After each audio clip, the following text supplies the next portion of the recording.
This next story is truly heartbreaking. On December 12, 2021, 23-year-old Lauren Smith Fields was reportedly found dead in her Bridgeport, Connecticut apartment by a man she had recently met on a popular dating app. A man we are not naming here, as there have not been any charges brought against him. Lauren Smith Fields' family alleges the police department's handling of the case has been racially insensitive. On January 24th, the Connecticut Office of the Chief Medical Examiner ruled Lauren's death an accidental overdose of fentanyl combined with prescription medication and alcohol. And after weeks of public scrutiny over the mishandling of the case, the Bridgeport police have now opened what Lauren's family's attorney calls a botched criminal investigation 6 weeks after Lauren's mysterious and untimely death. In the spirit of seeking justice for Lauren, the family is now demanding answers and a change in protocol on how cases like these are handled. Please welcome to the show Lauren Smith Fields' mother, Shantell Fields, and the family's attorney, Darnell Crosland. Welcome to the show. Thanks for having us. Thank you for having us. First of all, we want to give our condolences, and we're sorry that we have to meet this way. We're so sorry. Thank you. But thank you for being with us today. Can you just tell us what you have learned about what happened to your daughter, Lauren, on December 12, 2021? On that day, my whole world came crashing down around me, knowing that my daughter was found lifeless in her apartment. And that person was able just to walk away. So right now, I'm just here trying to seek justice for my daughter. Darnell, as the family's attorney, where are we now with the investigation? Well, I'm happy to announce that based on the public outcry and based on all the support that we've gotten from people around the country and around the world, just this week, the mayor of Bridgeport has announced that the officers involved in this matter have been placed on administrative suspension. One of the officers also is forced to take early retirement. So Shantell has been calling for these officers to be removed from the streets since this case started. And so we've finally gotten just a little semblance of justice in that regard. Wow. Shantell, I am so sorry for your loss. I want to know what has been the biggest misconception surrounding your daughter's death? The biggest misconception is that my daughter was on drugs. She was not on drugs. Lauren worked out every day. She was on a plant-based diet. She went to college. She had her own business in her home. There was no drugs. She was not on drugs at all. She had her whole life ahead of her. Shantell, can you tell us a little bit more about your daughter, like the type of person she was? Yeah. My daughter was funny. She was, like, when she walks into a room, she lit up the whole room. She loves doing makeup. She loves hanging around with her friends. She loves family. She was very family orientated. I mean, doing her hair and just always being there for me, like going out and having mother and daughter dates, getting our nails done. Yeah. And just also just spending time together with each other, her cooking for me, or because I work so late at night, sometimes she'd just come over and be like, Mom, let me just grab your laundry and wash them for you. She was that type of daughter. Wow. So, Shantell, are there any glaring suspicions surrounding your daughter's death? The suspicions, well, what I see when I first went there that night around 9 o'clock, when I seen a note on the door saying, if you're looking for Lauren, call this number. So I called the number, no one answered. And then when we went there, there was no taped off or anything. The person was allowed to leave. The police never got into contact with us. We had to keep calling the police officer, and he never ever responded to us.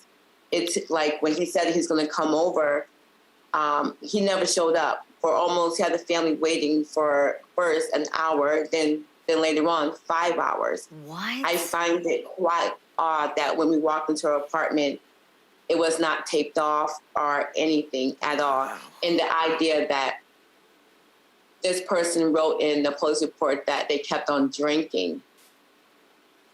If a person was already intoxicated, why would you drink more? And another thing that I find really, really suspicious that he wrote in the police report that her brother came to see her, and he's trying to save himself and saying that her brother would give her drugs.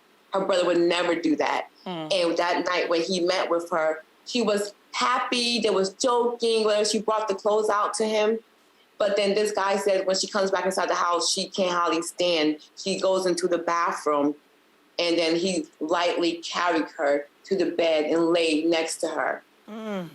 So Shantell, as we mentioned, the last man to see Lauren alive hasn't been charged with the crime, and his attorney claims he was investigated and did fully cooperate. What are your thoughts on his cooperation with this investigation? You're talking about my daughter was found dead on the 12th, all the way until now. What cooperations? When they came to the apartment, I think it was on our third day moving Lauren out of the apartment. That's when they want to do a forensic. Everything has been tampered with. We was moving our daughter out. The only thing that was left in there is several objects that they could have, but they have not turned it in yet for anything to be tested or looked at. My attorney calls. You can actually, if you want to. Yeah. So the 12th and 13th, the family and then the police came to the scene. As of the 29th, we forced them to collect matters of import, such as a condom with semen in it, a pill that we found on the counter, a bloody sheet, and some lube. And they picked that up on December 29th. As of today's date, those items have still not been turned into the forensic laboratory in Meriden for analysis. And so there's something terribly wrong here. So they have big refrigerations at this lab. It's the only lab we have in the whole state of Connecticut. And as of today, these items still have not been turned in. So we're like, what's going on with this? Where are these items? Why haven't they been analyzed? That's the most unnerving about, if you're going to tell us to leave the apartment, that you're going to do this whole forensic, and at the same time you want to ask the family to give them swabs because we're in the apartment moving, but at the same time, where's the swabs from that night? You know, they want to take our DNA, but they don't want to ask for that person's DNA or anything. And I find that absolutely rude. And they said to us, if we did not give them our DNA, they would not move forward with the investigation. Wow, Darnell. And just on that point, so it's simple. Most of the experts are saying that when you have a case like this, you treat it as a homicide, and if you have to dial it back, you dial it back. Correct. But you don't leave it alone and then try to pick up at the end. Right. So all the time that's gone by, we know the first 48 is important. We know it's important to preserve everything for analysis. And what they normally do in this world is that they have an unknown, which is unknown is the condom with semen in it. And then you have a known, which is the last person that was with Lauren before she died. You simply swab that person's mouth, a buccal swab for DNA, and you compare the known to the unknown. And that's how you do these investigations.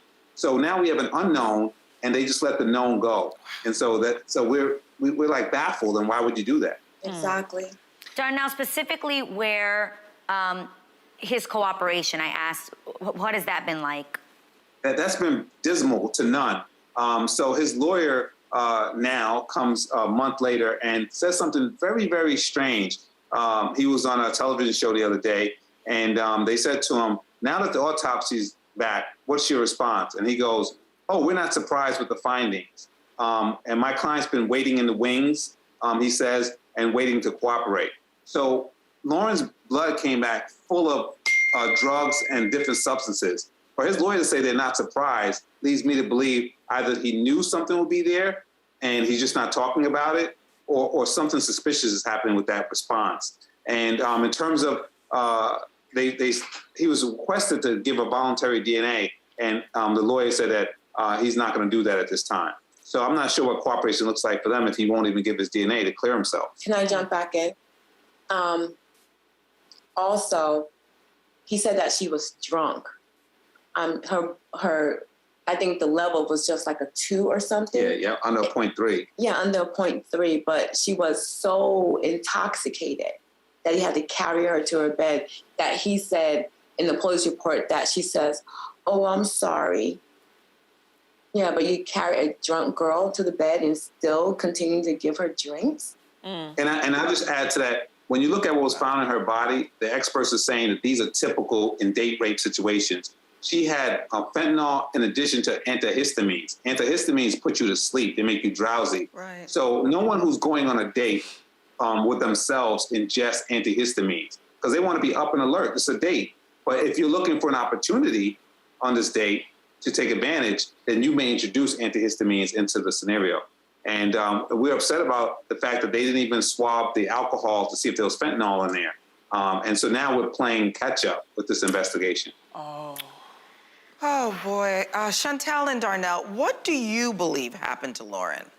I believe that he actually went there to actually to do what happened. You know, he went there to, I guess, to call himself what, getting with her sexually. Maybe she turned him down and there was another way that he can, you know, have sex with her, give her a date rape drug, get her drunk or whatever. I mean, there was a condom found at the scene. Shantell, what does justice look like to you, and what can the public do to make sure that Lauren receives justice? Justice for me, for Lauren, is putting a bill in her name.